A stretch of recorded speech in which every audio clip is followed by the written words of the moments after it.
We have a pivot to announce.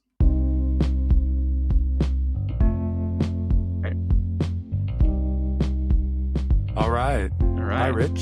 Hey, Eric. What's going on? Doing well. Welcome to everybody for your second episode of Car Path Only. We have a pivot to announce this morning, or this afternoon, or this evening. It's an Like early podcast pivot. Yeah, we figured, like all good startups, you need to cut your losses and change directions when needed.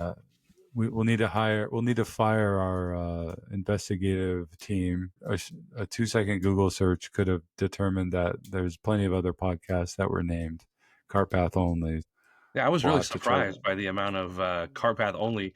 Apparently, we're the only ones concerned with like the duplication of the name in the segment, I guess. Yeah, so us being high character guys, we figured we would pivot early on in our venture and try to avoid any lawsuits down the road that may come our way. So we're going a different direction. One of the things that we found a good part of our first episode was, just focusing on the reviews, so the golf course reviews. And so we're just going to go all in. We're going to be a golf course review podcast. Rich developed 10 categories, and we'll go through those with you shortly. And each category will have a rating of 0 to 10. So you're seeking 100. Most golfers, might not be too happy about getting 100, but in this podcast, that's as good as it gets. Seeking 100 will be the goal. But the name of the podcast is Grading the Green. Yeah, I think that it couldn't be more direct for what we're trying to do. But the truth is that just looking through Google and trying to find what a course is actually like, outside of the promotional website for the course is challenging, right? And you can read reviews on maybe third-party sites where you can book a tee time, but I don't think there's really a place out there where you can get kind of an all-encompassing rating for a course and stuff that we like as the weekend golf or guys who get out maybe 20 times a year and maybe do a golf trip. So I think having a website and a podcast that kind of goes through all of the different key indicators I think that make a good golf course, that you think make a good golf course, and having them in one location could be valuable. And I think it'd be fun just to go out and play as many courses as we can and just judge them, I suppose. Agree. I've never really found any resource that gives me a breakdown of a new course. I've never even found a review website that I found beneficial. I've always wondered, like, well, what's the practice facilities like? Am I even going to get a chance to warm up? Are they grass facilities, or is it mats only? When I'm out on the course, is there going to be cart service, or do I have to stock up beforehand? What type of food is there available at the pro shop? So I'm excited to partake the wisdom that we capture during our golfing adventures with somebody else who might find this beneficial as they're planning their golf outings. So I'm excited with the quick pivot. So should we get into it? Yeah, let's get into it. So in the last episode, we reviewed Simi Hills Golf Course in Simi Valley, California. But in true pivot fashion, we're going international today, baby. We're gonna talk to Eric today about his adventure down in Mexico and one of the courses that he played down there and get his view on it. So I think, as much as we talk about trying to pick out courses that maybe we play for like a weekend warrior, we're also gonna throw in some of the travel that we do and some of the courses we play along the way. So today we're gonna get to visit Mexico and one of the courses down there. So Eric, why don't you kind of just start us off with telling us a little bit about your trip, your plan, just kind of maybe an overall view of what it looked like for you. Yep. Thanks, Rich. First round of the year for me was on vacation. So we're talking the 4th week of March. Family and I went down to Puerto Vallarta. There's a resort there called Vidanta. And Vidanta is actually a good spot for golf fans. Highly recommend it. They've got 3 courses. It's actually home of the Mexican Open. If you ever watch that on TV, it's a PGA Tour stop. I think John Rahm's won it. Finau's won it. I can't remember who won this year. So that's they have two. They have three courses there. The marquee course is called the Norman course. That's where they play the Mexican Open. The other 18-hole course is called Nayar, and then the other course is a par three, 10-hole par three course called the Lakes. And that what's cool about that is two things. One, there's water on every hole, so you're definitely in the lakes. And then the second is there's lights, so you can actually play at night. I think they Oh, allow nice. people to play up Yeah. until like 10 o'clock at night or something like that. So I've now had the opportunity to play all three courses, but today I wanted to start at the one that I played most often, which is the Nayar course. So that is, I think, the older of the courses. And from what I understand, there's been quite a few renovations to it over the years as they made the other course. They moved some holes around. So I'll get into that at times. You feel a little bit like you're on a journey. But yeah, so today we're talking about Nayar, par 70. And so All with that, right. Richie, what do you want to know? Nayar in Puerto Vallarta. First, how's the weather in Mexico in March? Was the do you think that's probably the best time to show up to play that area? Yeah, absolutely. Every day was paradise. That's awesome. High 70s, low 80s during the peak, no humidity, light breezes, mid 60s in the morning and evenings, no jacket needed. Honestly, I don't think it gets much better weather wise. It was paradise from the moment we arrived to the moment we Yeah. left. So, That's awesome. I mean, I think that's really what you're looking for in like a golf destination, right? If you want to go out, like, I know places like Bandon Dunes, it's kind of weather as it comes, and you never know on the coast of Oregon what you're going to get. So I think, sounds like March is a great time to go down to Puerto Vallarta and take your clubs with you. yeah, definitely. And I think some people were saying this was a little cooler than normal, but In typical weather, okay. it was just it could have even been a little warmer, and it still would have been absolutely perfect. I mean, Yeah. there was days at the pool where we were like, yeah, I mean, it wasn't you weren't sweating. I didn't sweat at all on the golf course, and Okay. normally for me, I do a little bit. So Right. it was absolutely perfect weather. Now, do you have to be like a resort guest to play the course? Is it like resort only, or is there like a way you can play if you're staying like at an Airbnb? So Vedanta is, I probably butchering the term, but my father-in-law has a timeshare there, Mhm. so I think it's like call it like owner occupied. Okay. But if you go online, you can find a number of these units that are rented out on like Airbnb. So I think you have to be staying on the resort to play, but anybody could reserve rooms at this resort either Gotcha. through time ownership or Mhm. through buying someone's week on some third party Gotcha. websites. So there's probably a number of ways to get down there. Historically, we've stayed at other resorts in Puerto Vallarta. Now Mhm. this is our second time there, and just as a golfer, I think it's incredibly hard to beat. I don't think I would stay anywhere else just because of the golf value. So, That's awesome. So, how hard is it to make a tea time? Is it a phone call? Is it part of your booking package? Is it like concierge service with this? so you once you have a reservation, Hmm. it's super easy to book. I don't think you can do it online. There's a phone number that you can call the resort and then just ask to talk to the concierge or just tell them you want to book a tea time. You're instantly transferred to a real person. It's not a computer. They verify your reservation. They walk you through. You tell them what day you want to play, what course you want to play, and then they'll give you their availability. So it was no problem getting a tee time. I was playing as a single, Okay. so I remember in March. So this was a March trip. Hmm. When I went previously in November, and I felt like there was more times available. Like I was able to play earlier. Here, I think I was teeing off around 9 o'clock on all. I played 4 rounds total down there. So I think the first time I was able to get was right around, I don't know, maybe 8:45, 9:15, right in that wheelhouse, Yeah. was actually perfect because the weather was just great. It wasn't cold or anything at that time. Hmm. So again, that was as a single. I don't know if your mileage may vary a little bit if you're a foursome, but that Yeah. was my experience there. So All right. yeah, super friendly. They send you a confirmation for every round. You have that right in your inbox right away, so you could look to see if there's any issues. Make sure they got the right time. Right, they are you know, native Spanish speakers. From my experience, their English is really good. I can speak some Spanish, but Yeah. I usually prefer to speak English when I'm trying to make these reservations because I don't know all the. I'm not fluent, and they're Right. they're they're fantastic. Very friendly, and they're always able to take care of me. So That's so awesome. That's awesome. no So issues with it. No issues with the tea times at all. yeah, so you get down there, and you have your tea time.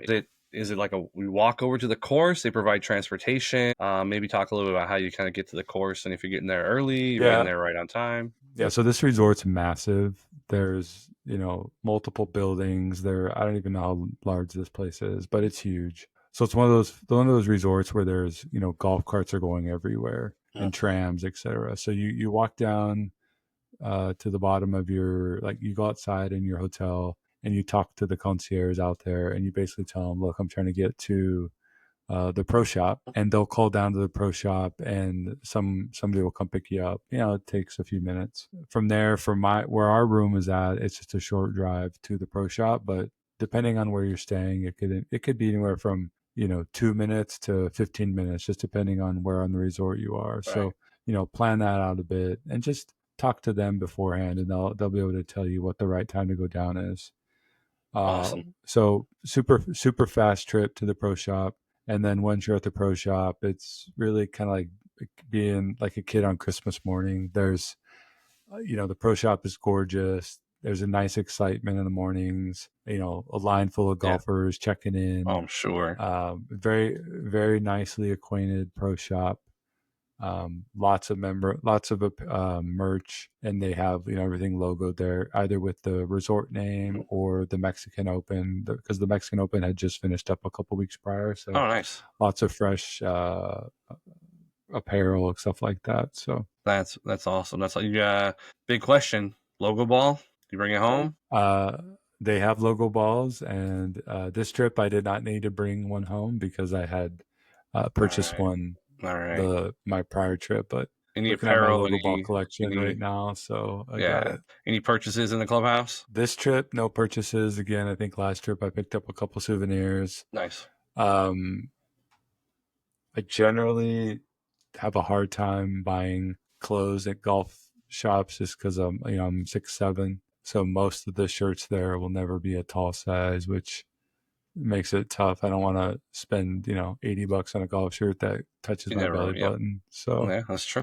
no That's true. purchases this year, All right. but they did have a lot of cool stuff. So I think That's for your average size person, it's definitely worth a visit. It is a resort, so it's not going to be cheap, right. but it's not unreasonable for a nice piece of clothing. So That's awesome. That's awesome. So you get to clubhouse, you pay, and I want you to tell me about like do you eat first? Do you hit the warm up facilities, range, putting green? How's like so running Pro V once one on you the driving range? so once you pay, you go check in with the starter, and then from there he'll just have someone load you up on a cart and send you over, or he might wait for another single and kind of send you Hmm. over. Yeah. The drive from the pro shop over to the practice facility is actually really cool. You're crossing a really nice river, and you're going over this brand new bridge that they built in connection with the Mexican Open, I believe, a few years ago. And so it's a really state of the art bridge. It's really cool. And at nighttime, there's lights on it, and it's Oh really wow. pretty if you have a view of Hmm. the bridge and the city and everything. And you can kind of see the old bridge too as you're driving over. And so it's a really cool morning. You drive across this bridge. And it takes probably like 5 minutes, 10 minutes to get over there. And once you're over there, it's always busy. There's um, range. It's just full of people, usually warming up. And then from there, you can decide to go. They have a breakfast spot there. So you can go grab breakfast and then warm up, have breakfast, or, whatever you want to do. So Very nice. Very nice. Did you eat breakfast? Do you have any insight on their cuisine? I, you know, I didn't have any breakfast anytime I went over there. Hmm. I checked it out. A few people were eating. It looks good. I didn't look at. I've never looked at a menu. Maybe another trip. so I can't really comment on the food there. All right. That's all right. Listen, it's a long trip, lots of golf to play. So Yeah. so you get across the bridge and you said tea time was like 9 o'clock? Yeah, we'll just call it like 9. Call Yeah. it like 9, and you're single, so I'm guessing you were paired up with some folks. Yeah, before we get to that, I think I'll just touch on the practice facilities in Yeah. general. So it's probably one of the highlights is the quality of these practice facilities. The range is pristine, no mats. You're all Oh wow. every bay is grass, and there's a good number of them. We'll call it, I don't know, 40 bays or something like that, maybe Mhm. 50. I don't know. So the range is awesome. It's flat, a flat range. It's actually lit up as well. I don't know how late they let you hit balls at night, but I've never been there at night. But it's you can see it at nighttime. It's illuminated, so we'll guess you can hit balls till like 9, 10 o'clock. Don't know that for certain. So and then the range is flat. They've got greens, multiple greens, every yardage sticks all over the place. So one of the best, really nice range. And then the putting green again is awesome. It's huge. There's pristine greens, and then the chipping area. They've got sand trap practice area, Nice. etc. So I heard a number of guys telling me that like if they're not playing, they'll. I think there's a nominal fee. I can't remember what it is, but maybe it's call it $15 or something. You can All go right. hit unlimited balls, putt, chip, whatever. So for a real golfer, like amazing way to spend an hour, 90 minutes on there. Because being from California and not a member anywhere, it's can be pretty challenging to find decent practice facilities. Oh, So dang. so I Yeah. honestly would go there just for the quality of the practice Just for facilities. practice. It's that amazing. That's So outstanding. That's outstanding. So limited flight range balls, regular range balls. What do they have on the gosh, range? I'm having a hard time remembering if they were. I don't know exactly what range balls they were. I think they were either Bridgestones Yeah. or Callaways, which are interesting because all the other rental clubs there were all Titleist, and they're Oh, all interesting. like they're high quality golf. They're bag. They're all like T300s or Right. T200s, all Hmm. brand new. I'd say every set of clubs I saw, rental clubs, was within the last 3 or 4 years, and I think they're like had Scotty Cameron putters and Vokey wedges and stuff. So, but for some reason, I don't think the range balls were Titleist. They could be, So but yeah. So no I tin I cup think moment and I have Rome think throw a they were. few range balls in the bag. Yeah, they could have, but no, I brought plenty with me. So, That's good. but That's I don't good. remember what kind of balls they were, but they're really good condition. So, I think like most courses that I play, I think we're talking municipal courses. There's rarely like a sand practice area, hmm right? And I think that would, an opportunity. I mean, how many golfers, just weekend warriors, struggle out of the sand, and it's one you can't emulate that at home. You can't hit out of no, sand into a net in the backyard. So I think that's really no, great when you can find a facility that yeah, has the sand for practice. yeah. Everybody should.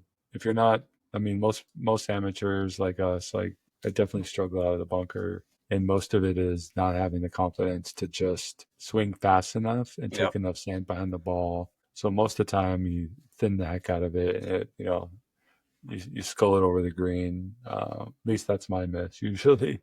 Look, I'm Um, I'm good for one sand yeah, complaint like every round, right? Like, oh, I ought to hit yeah, that if the sand wasn't too hard or there's too many yeah, rocks. So yeah, yeah. So take an extra 15 minutes minimum. Walk over to the sand bunkers. Hit 15 shots out of yeah, there.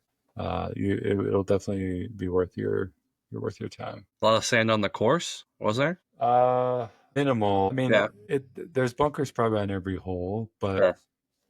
I don't remember it. I don't ever remember feeling like, geez, there's bunkers everywhere. So, All right. and I would say the bunker conditions on Nayar are worse than the practice facility. I'd say Okay. the practice facility is more on par with the Norman course, the higher end Okay. course. Some of the bunkers on Nayar are a little, I'd say a little like Muni condition esque. Oh, okay. Inconsistent lies, some are hard. Also, though, playing in the mornings, a lot Hmm. of the sand was wet. Oh yeah, and compacts, I'm sure. So that's a whole nother kind of, calculus, is just playing in really wet sand. So I think too, like the later you play, the more you're dependent upon people to do a good job of raking a bunker, right? I mean, yeah, if you get, a full day's worth of play, or if maybe the grounds crew isn't raking the bunkers or tending to them in between like night and day, you're going to end up with a bunch of people trampling the course bunkers, right? Which is, you don't really think about it, but it definitely can change how you play out of a bunker. totally, Yeah, totally, absolutely. All right, so it sounds like this is a great place to just go practice if you have some absolutely, time.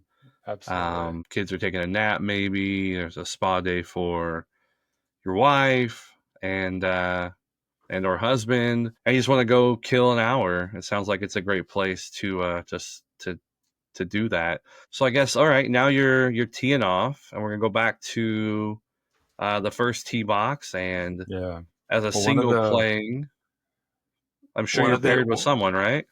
yeah, well, I mean, one of the unique experiences here too is caddies are required. Oh, okay. So before you head over, right, you meet your group, and then the starter introduces you to your caddy. So it's one caddy per group. Oh, like a four caddy.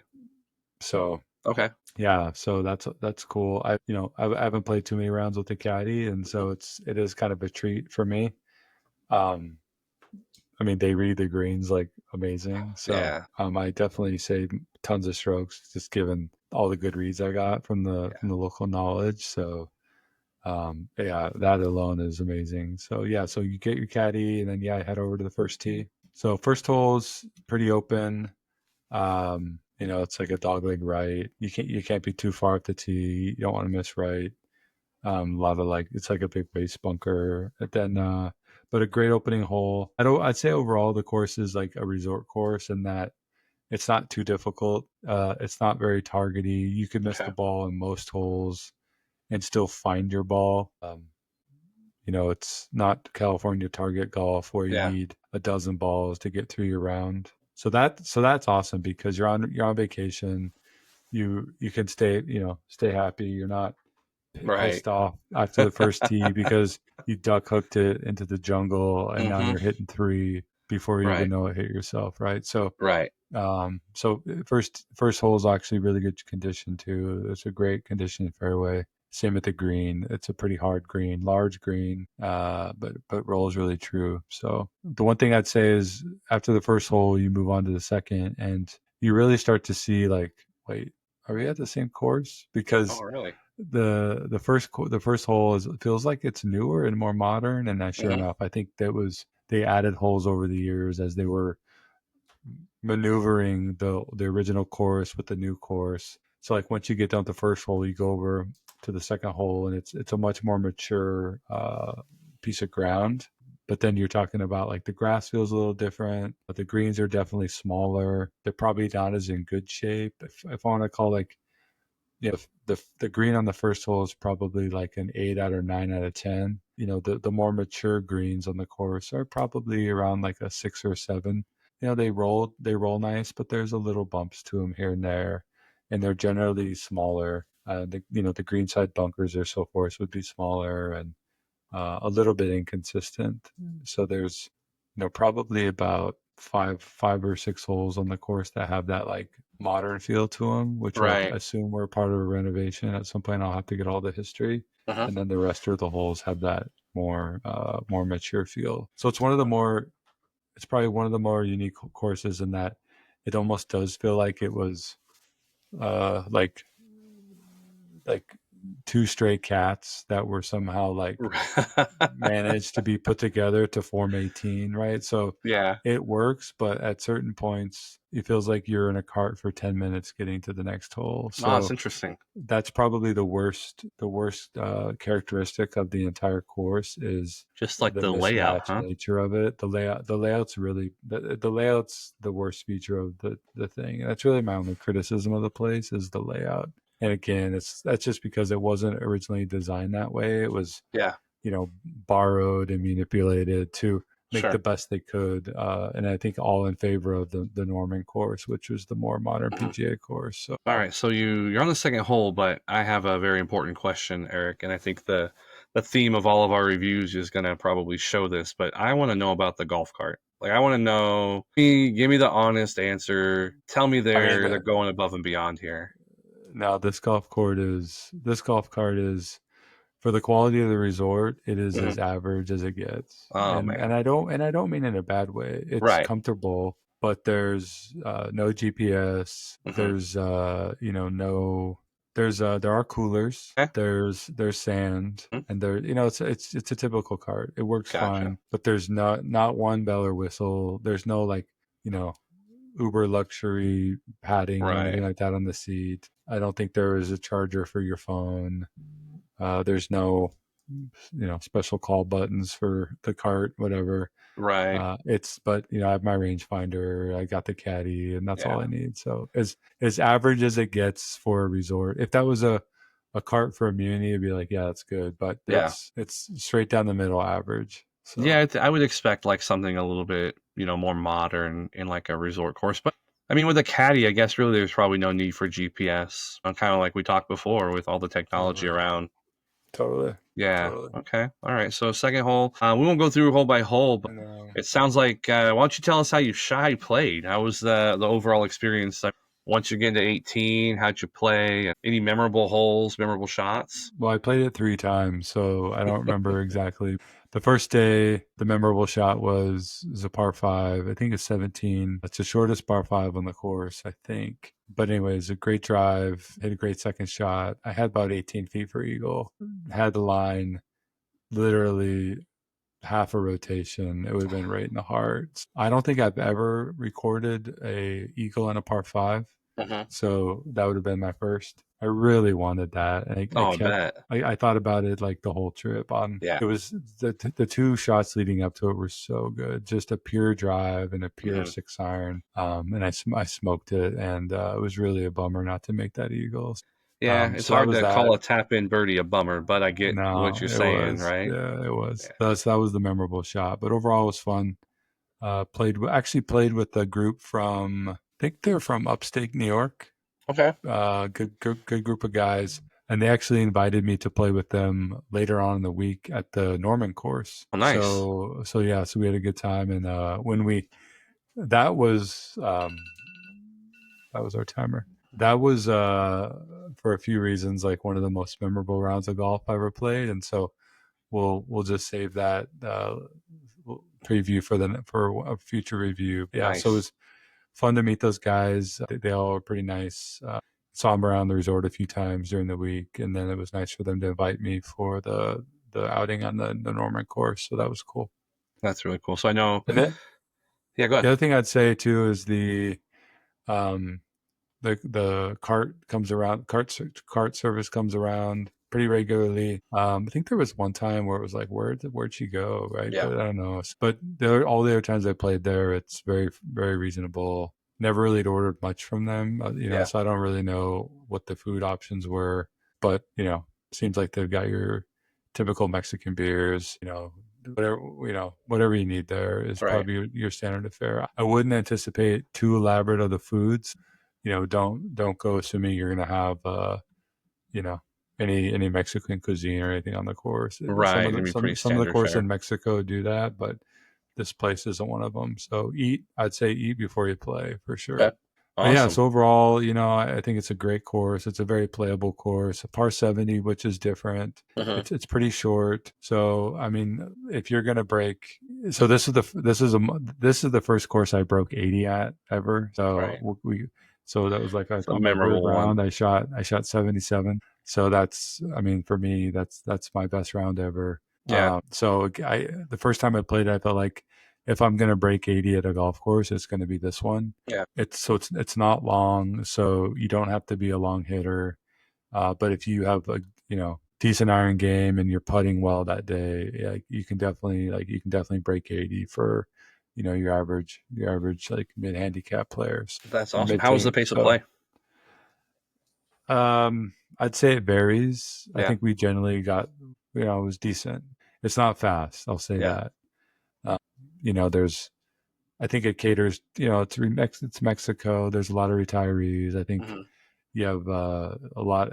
I'd say most people there are they're not racing to get to work in the They're not in a morning, hurry. so they're Right. people are taking their time and Yep. everybody's having a good time. As it So should be, Eric. As it it's should be. yeah, it's not painstakingly. It's not a 6 hour Saturday round at a muni. Budget 515, something like that. So I mean, it sounds like with the weather, yeah, 6 hours wouldn't have been a problem. I could play it five Yeah. times a week and be very Yeah. happy. So, That's but yeah, awesome, man. overall, if you get the chance, definitely recommend it. It's a great course, and it's good for somebody who is a they're interested in golf, but they don't want to drop $400, $300 to play a Mhm. round of golf. I think it's more reasonable. So Let me ask you, I know you talked about like if you're going to break 80, I think this would be a course where you could bring like someone who doesn't play a lot of golf, maybe if like a spouse or a partner wanted to join. You think, how do you think that would go over on the course? yeah, absolutely. I mean, I don't know if you mean like ride along where they play a hole or No, like two. actual playing the course, right? I mean, Actually they don't play like play. 18 Yeah, holes, but for sure. Yeah, it'd be great for families. And if you got, you know, family of four, you had two avid golfers, two not avid Mhm. golfers, but they played one round every 3 years, right? Yeah, Like, yes, this is a friendly course for that skill. So, that's awesome. yep. That's awesome. Really cool. Like Well, I've got, two daughters, hopefully both introduced them to the game, and yeah. I could definitely see them learning the game at these practice facilities and at these courses like over the years. So Yeah. Yeah, that's something you guys plan to you guys go pretty often then down to the resort, right? yeah, we went once last year, once this year. I would love to make it a twice a year thing Yeah. if we could. That's awesome. Sounds like a really great place to play golf, take your family and enjoy some really great weather. Cool. So I guess what we'll do is we'll go through the rating system, and you'll be able to find the overall score out of 100 up on gradingthegreens.com, the website that we have up, and hopefully I will link that here in the comments below when we upload the video, so you'll be able to check that out, and we'll also get up our Simi Hills golf course review up there as well, and we'd love to kind of hear from the audience. Like, tell us courses you want us to review. Give us your review if you've played a course and you have great things to say about it, or you want to warn people. This is the place to do it. Just Yeah. throw your thoughts in the comments. Yeah, if anybody has the history on Nayar, like what have been all these renovations? um, some history there would be awesome because you can definitely tell it's been the victim of some renos, but again, at the to the benefit of the Norman course because that course is awesome. So Yeah, I think I ultimately we really want this to be kind of a community of people, of golfers, of all abilities to kind of share their thoughts. And if you have some courses in some places, we'll definitely take a look at them. If we can get out to review them, we will. And we're happy to hear about your thoughts on any course that you've played. So I think Eric will go. I'm not sure what we're going to call this segment. It was called Best Bets when we were formerly known as Cart Path Only. But this is the part of the show where we kind of want to talk about, what we're enjoying in golf and some of the, whether it's books or articles, YouTube golf, things like that. So I'm not sure if you have anything you want to kind of share in our segment to be named later portion of the show. yeah, I'll just say I think last time I shared a book or Mhm. no, yeah, a book that I like. This Yep. time I'm going equipment. Nice. New year. If it's been over 3 years since you've got wedges or purchase wedges, Hmm. do yourself a favor. Go somewhere that you buy your clubs from, your pro, whatever. Get three new wedges. Get them gapped. Have them gapped correctly.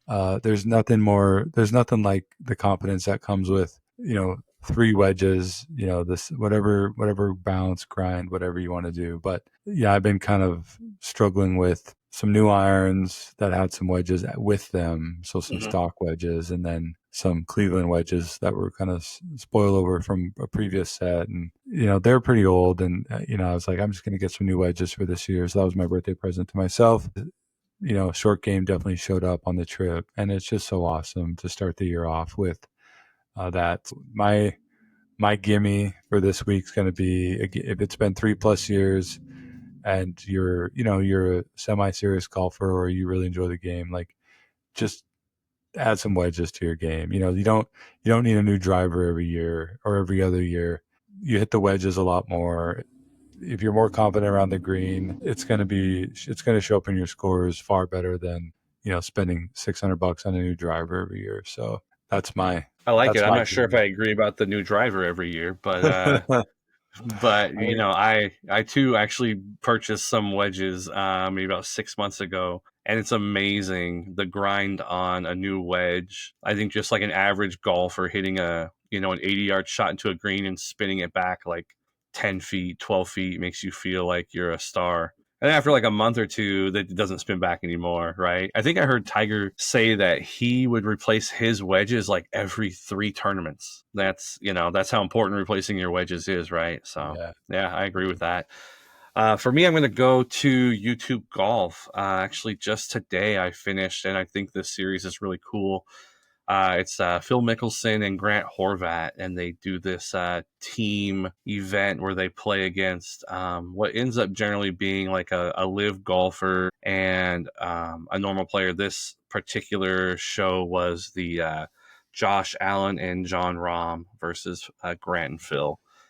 loved I it. really enjoyed it. Lefty, Loved it. it's just such a great opportunity to just see the personality of what I think is probably one of the greatest golfers of all time, right? I mean, if not for Tiger, Phil's probably, one or two. But unfortunately, he played the Karl Malone role in golf, and he had to play against Tiger. But yeah, it's a 2-part episode. It's like I think it's probably a pretty good like 3-hour investment in your time. But I'll tell you, the thing I took away from it was how good of a golfer Josh Allen is. Like, there's just some people who Yeah, just are just so athletically gifted. He's an all-pro quarterback for the Buffalo Bills. And oh yeah, by the way, I think he's probably like a plus handicap golfer. yeah, That's yeah, crazy. Yeah, so yeah. check that out. That'd be my gimme for this episode is to check out Grant and Phil and that series that they're putting out on YouTube. It's fantastic. Totally agree. I've watched each of the series, and it's highly entertaining seeing Phil break down the game of golf Yeah, and the amount of cycles he puts into every shot. And it was cool to see John Rahm as well. You can see how competitive the best golfers are in the world. I mean, this is a friendly round, but right. none of them are taking it Not at all. casual. These are world-class athletes, Yep. and the best part about sports is watching pros in their craft doing the best they can to out execute each other. And in a world that we're sometimes like full of fake stuff and massage narratives, golf continues to be, or pro sports continue to be that outlet that gives you that raw footage, and YouTube's great. So kudos to Phil and Grant for that series because it's really is cool. So I hope Yeah, can't wait to see the guests they have coming up this year. I'm sure they got a great lineup. I'm sure. Yeah, it's gonna be fantastic. So check that out on YouTube. And yeah, so that's kind of. Was it the second episode, but the first episode of Grading the Greens podcast? First Hope you all episode enjoyed it. in the greens. Yeah. Yep, check out our website, gradingthegreens.com. Throw your comments below, and we can't wait to see you guys next time. Yeah, thanks everybody. Hope everybody has a good week. Rich, good to see you, and See you, buddy. we'll see you next time. All right, sounds good. Bye, everyone.